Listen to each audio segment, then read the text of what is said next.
So today this is the second video on unanswered prayer.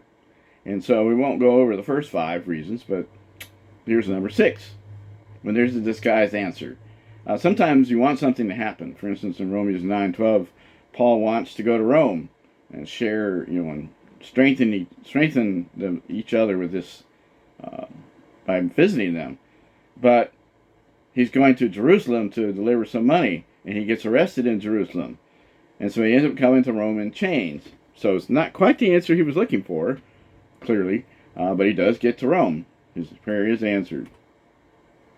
When denial is the best answer. Again, we look at Paul, for example, 1 Corinthians 12, verses 8 and 9.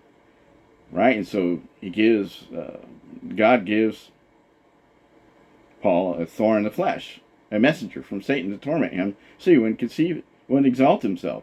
Well, even though he prays 3 times, please take it away, he's not going to take it away, because he put it there for a reason. So that's when this example of denial is the right reason. When the basis of faith is wrong, you're going to hear the same thing, faith, faith, faith, over and over here. But in Mark 11:22, Jesus said to them, have faith in God. And Hebrews 11:6 says, now without faith, you can't please God. All right?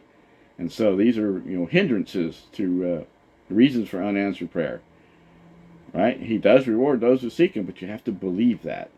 Right? You have to believe God exists and that he will reward those who seek him.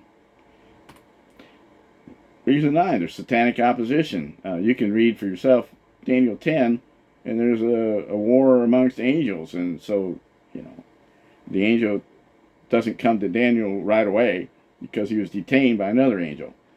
And so the Archangel Michael comes and bails this angel out so he can come and tell him all about the end times. Number 10, when there's unbelief. This is from James. Now, if any of you lacks wisdom, you should ask God. Now, the context of this is you're wondering why, he says lacks wisdom, because you're wondering, why is everything happening to me? It's not fair. Okay. So you can ask God, and it says he gives generously and ungrudgingly. So you'll get an answer. Maybe not right away, right? All the others apply. Sometimes it's a delayed answer. But let him ask in faith and without doubting.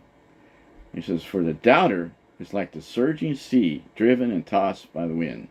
So doubt gets you in trouble, right? If you want, doubt ruins your faith for a time. And so there's that. All right. So what are the causes and limitations? Number 1 reason, lack of faith. Jesus says in Matthew 21:21, truly I tell you, if you have faith and do not doubt. What is that? Right? James saying the same thing Jesus said. You will not only do what was done to this fig tree, he shriveled it up to show him something, but even if you tell this mountain be lifted and thrown in the sea, it'll be done. And if you believe, you'll receive. So there you go again. You've got to believe. You've got to have faith. Are you going to be able to throw a mountain into the sea? Well, if it's in the will of God, which is our number 2 cause. And so if what you're praying for isn't in the will of God, it's going nowhere. Even Jesus wanted that cup to pass from him. He didn't necessarily want to be nailed to the cross. And nope, that didn't happen. All right, well, that's all I got. Thanks.